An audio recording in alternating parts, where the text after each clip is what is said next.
Thank you, my friends.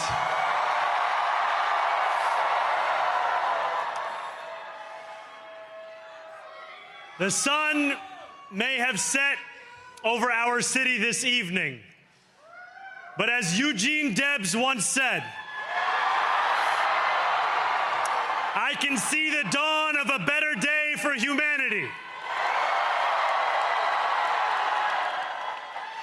For as long as we can remember, the working people of New York have been told by the wealthy and the well-connected that power does not belong in their hands. Fingers bruised from lifting boxes on the warehouse floor, palms calloused from delivery bike handlebars, knuckles scarred with kitchen burns. These are not hands that have been allowed to hold power. And yet, over the last 12 months, you have dared to reach for something greater. Tonight, against all odds, we have grasped it. The future is in our hands. My friends, we have toppled a political dynasty.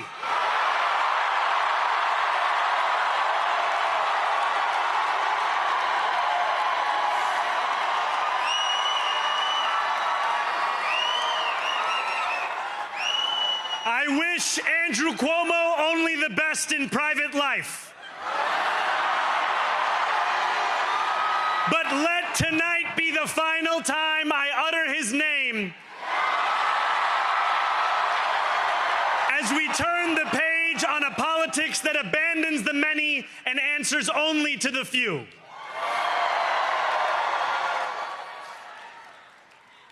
New York, tonight you have delivered a mandate for change,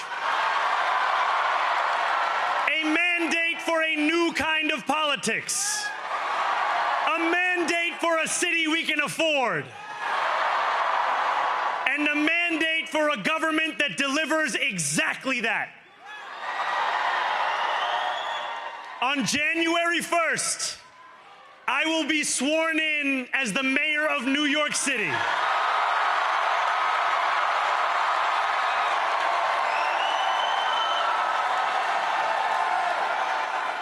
And that is because of you. So before I say anything else, I must say this. Thank you. Thank you to the next generation of New Yorkers who refused to accept that the promise of a better future was a relic of the past. You showed that when politics speaks to you without condescension, we can usher in a new era of leadership. We will fight for you because we are you. Or as we say on Steinway, ana minkum wa ilaykum.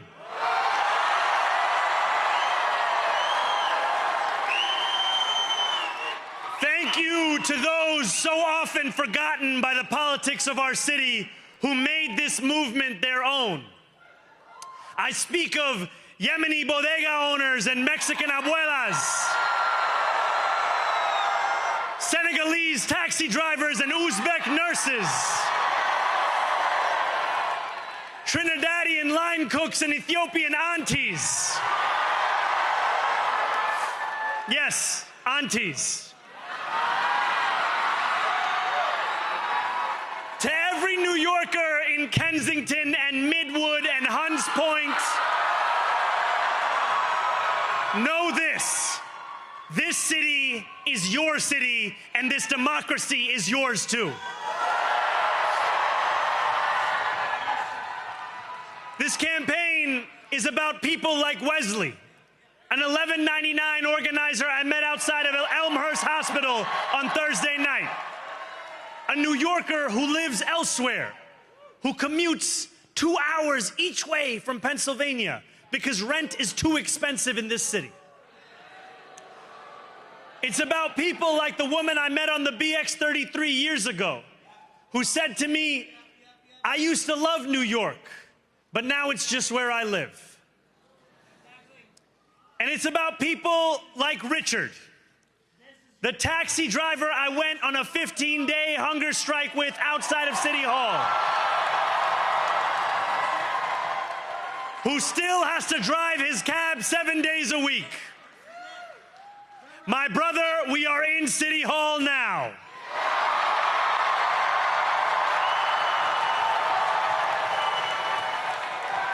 This victory is for all of them, and it's for all of you. The more than 100,000 volunteers who built this campaign into an unstoppable force. Because of you, we will make this city one that working people can love and live in again. With every door knocked, every petition signature earned, and every hard-earned conversation, you eroded the cynicism that has come to define our politics.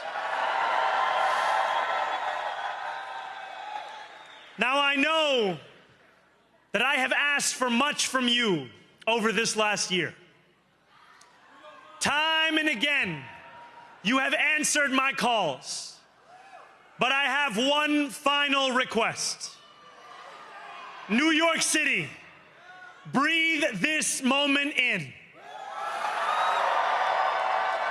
We have held our breath for longer than we know. We have held it in anticipation of defeat. Held it because the air has been knocked out of our lungs too many times to count. Held it because we cannot afford to exhale. Thanks to all of those who sacrificed so much, we are breathing in the air of a city that has been reborn.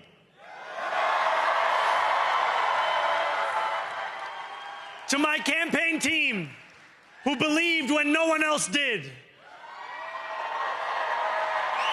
and who took an electoral project and turned it into so much more, I will never be able to express the depth of my gratitude. You can sleep now. To my parents, Mama and Baba, you have made me into the man I am today. I am so proud to be your son. And to my incredible wife, Rama,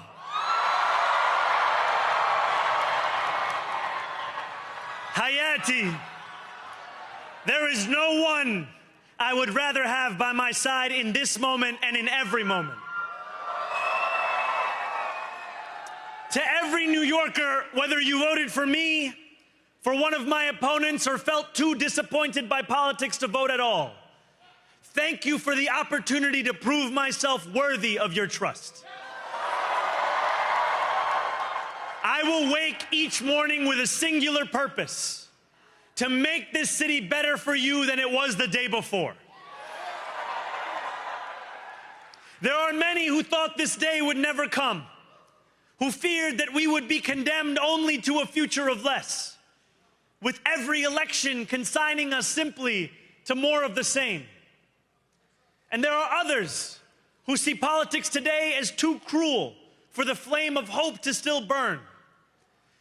New York, we have answered those fears. Tonight, we have spoken in a clear voice. Hope is alive. Hope is a decision that tens of thousands of New Yorkers made day after day, volunteer shift after volunteer shift, despite attack ad after attack ad. More than 1 million of us stood in our churches, in gymnasiums, in community centers, as we filled in the ledger of democracy. And while we cast our ballots alone, we chose hope together. Hope over tyranny. Hope over big money and small ideas. Hope over despair. We won because New Yorkers allowed themselves to hope that the impossible could be made possible. And we won because we insisted that no longer would politics be something that is done to us. Now it is something that we do.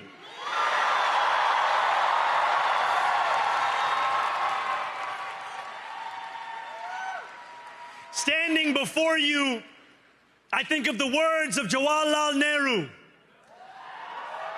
A moment comes but rarely in history when we step out from the old to the new, when an age ends and when the soul of a nation long suppressed finds utterance.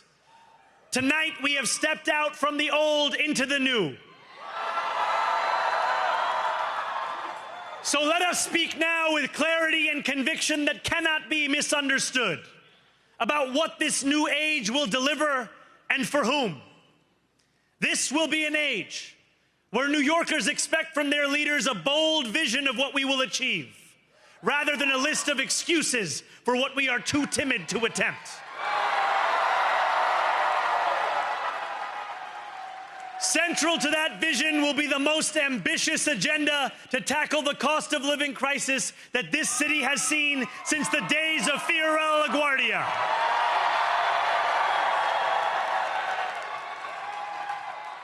An agenda that will freeze the rents for more than 2 million rent-stabilized tenants. Make buses fast and free.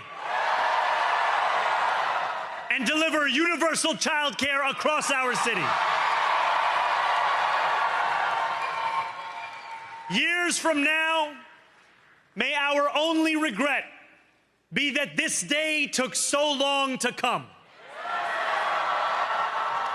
This new age will be one of relentless improvement. We will hire thousands more teachers. We will cut waste from a bloated bureaucracy.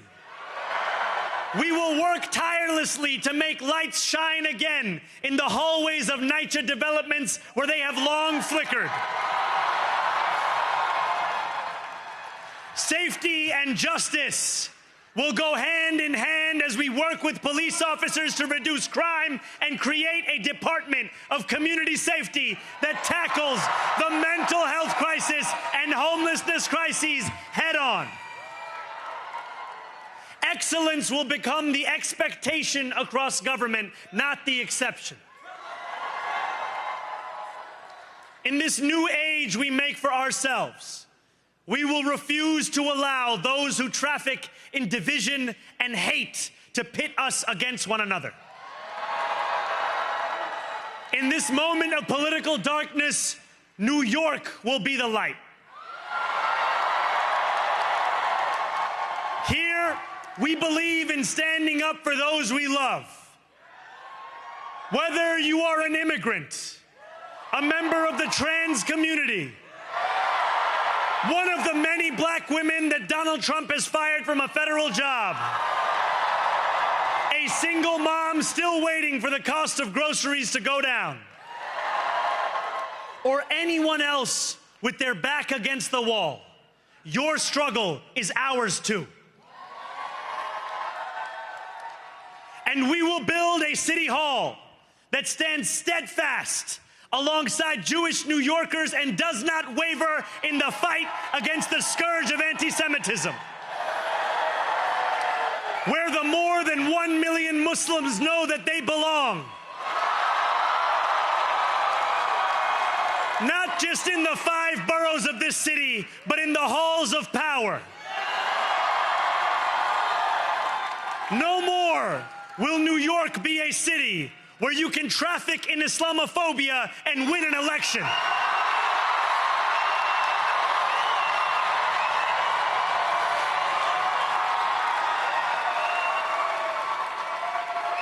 This new age will be defined by a competence and a compassion that have too long been placed at odds with one another.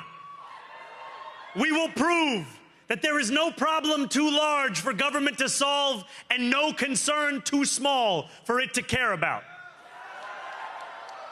For years, those in City Hall have only helped those who can help them.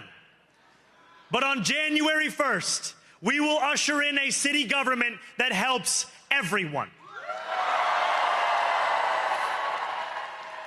Now, I know that many have heard our message only through the prism of misinformation. Tens of millions of dollars have been spent to redefine reality and to convince our neighbors that this new age is something that should frighten them. As has so often occurred, the billionaire class has sought to convince those making $30 an hour that their enemies are those earning $20 an hour. They want the people to fight amongst ourselves so that we remain distracted from the work of remaking a long broken system. We refuse to let them dictate the rules of the game anymore. They can play by the same rules as the rest of us. Together, we will usher in a generation of change. And if we embrace this brave new course, rather than fleeing from it, we can respond to oligarchy and authoritarianism with the strength it fears, not the appeasement it craves. After all, if anyone can show a nation betrayed by Donald Trump how to defeat him, it is the city that gave rise to him.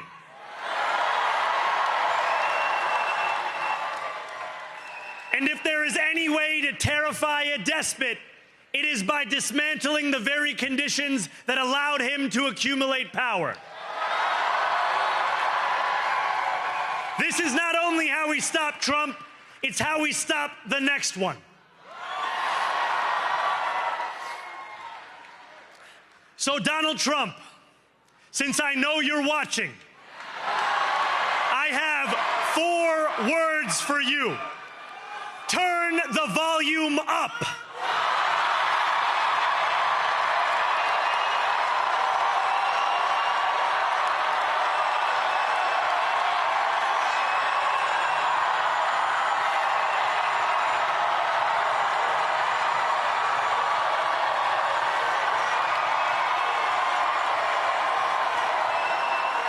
We will hold bad landlords to account, because the Donald Trumps of our city have grown far too comfortable taking advantage of their tenants. We will put an end to the culture of corruption that has allowed billionaires like Trump to evade taxation and exploit tax breaks. We will stand alongside unions and expand labor protections, because we know, just as Donald Trump does, that when working people have ironclad rights, the bosses who seek to extort them become very small indeed. New York will remain a city of immigrants, a city built by immigrants, powered by immigrants, and as of tonight, led by an immigrant.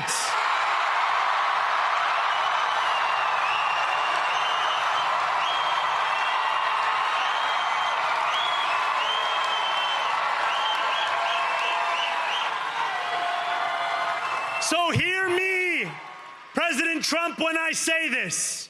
To get to any of us, you will have to get through all of us.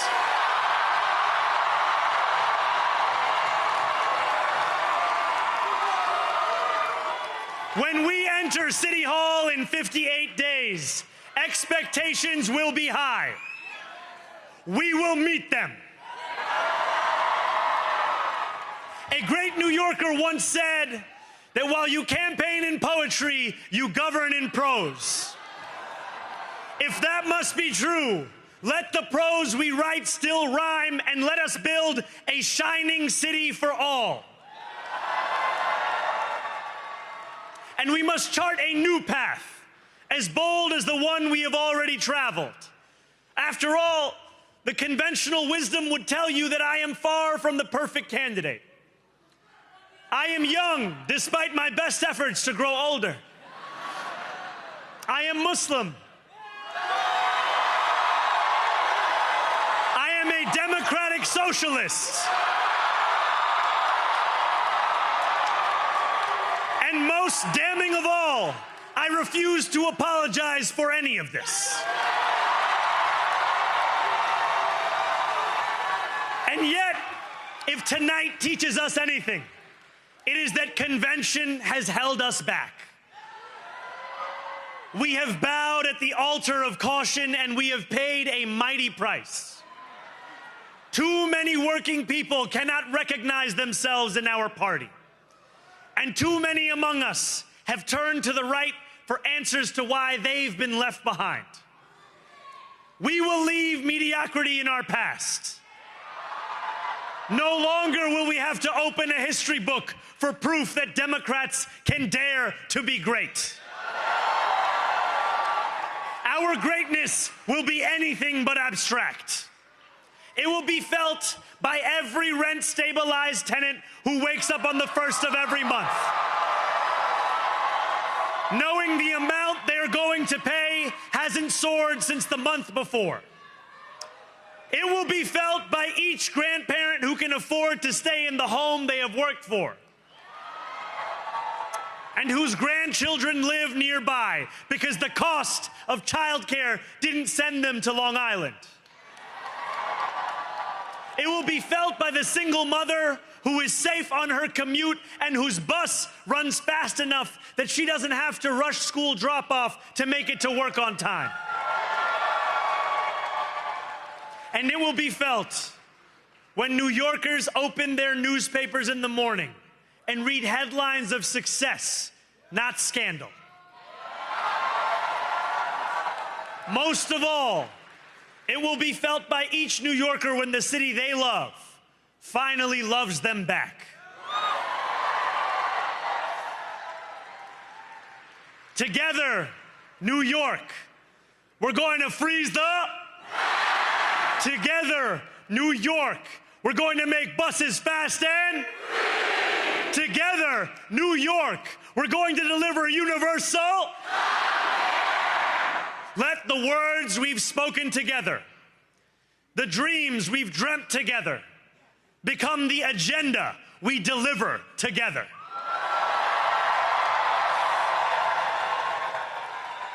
New York, this power, it's yours.